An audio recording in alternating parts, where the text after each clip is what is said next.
नमस्कार मंडळी, कशा आहे? मजेत आहे ना? आज आताच माझी अंघोळ झाली आणि मग मी ना पूजा करायसाठी आली आणि मग सर्वात आधी तर मी देवाची आज पूजाच करून घेतली. नाहीतर मला पूजेला खूप वेळ होते, पण आज मी लवकर पूजा केली. आणि माझे देव आहेत, माझ्या देवघरात देव पण खूप असल्यामुळे मला ना देवपूजेला खूप वेळ लागते.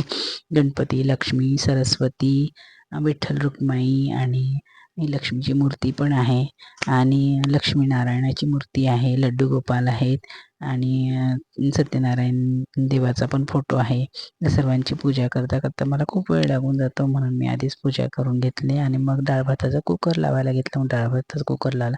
तसं सकाळी मी मुलींसाठी ना उपमा नाश्त्याला केला होता आणि आता मग मी स्वयंपाकाला थोडंसं हळूहळू आरामशीर माझा स्वयंपाक सुरू आहे. तर मी हा ना कुकर लावून घेतला आणि मग वालाच्या शेंगा होत्या. माझ्या समोरची मैत्रीण आहे ना, तिने मला ह्या तिच्या झाडाच्या ताज्या ताज्या शेंगा तोडून दिल्या.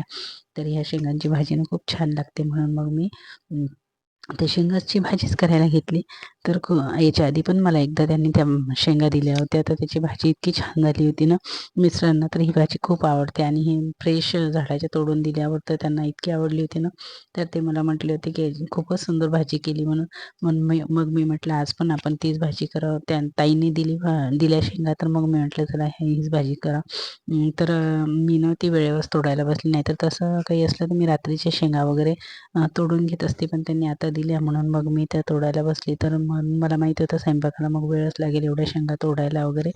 तर मग मी ना शेंगा तोडायला बसली. मग मध्ये मध्ये मी कुकर वगैरे लावून घेतला आणि मग शेंगा तोडताच मग ना मला असं वाटलं की खूप उशीर होऊन जाईल, म्हणून मी ना मग उठली आणि कणिक भिजवायसाठी घेतली आणि कणिक भिजून घेतली आणि मग ना म्हटलं कणिक भिजवली तर चपात्या पण छान अशा नरम होतात. तसे तर मी फुलकेच करत असते, पण ना फुलकेसुद्धा असे आधी कणिक भिजवून ठेवली ना तर खूप छान नरम नरम असे फुलके होतात. तर म्हणून मी कणिक भिजवून वगैरे ठेवून दिली. 10-15 मिनटं तेवढीच भिजवलेली कणिकची पोळ्या छान होतात. मग पुन्हा शेंगा तोडायला बसली. फ्रीजमध्ये मधून टमाटर वगैरे घेतलं आणि फ्रीजला बघितलं, फ्रीजमध्ये मला खूपच पसारा दिसला. म्हटलं आता स्वयंपाक वगैरे झाल्यावर पहिले फ्रीज ना साफ करते म्हणून. मग मी शेंगा तोडून झाल्या, भाजी फोडणी घालून दिली आणि भाजी शिजतच आली तर ती साईडने उचलून ठेवली आणि मग ना चपात्या पण करून घेतल्या. कारण की मिस्टर 12 वाजता तर त्यांना लवकरच भूक लागते, त्यांना लवकर जेवायला द्यावं लागतं.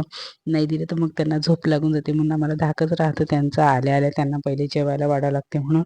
मग मी ना एकीकडे लवकर लवकर चपात्या करायला घेतल्या आणि मुलींना सांगितलं की तुम्ही पप्पाला ताट वाढा म्हणून. मग मुलींना घाईत घाईत ताट वाढायला बसल्या. मग आम्ही सगळ्यांनी चपात्या झाल्यानंतर मग आम्ही पण जेवायला बसलो. मिस्टरांचे जेवण झाल्यानंतर. तर मंडळी आमचं सगळं जेवण आणि माझा ब्लॉग तुम्हाला कसा वाटला ते लाईक, शेअर आणि सबस्क्राईब करायला विसरू नका. नमस्कार.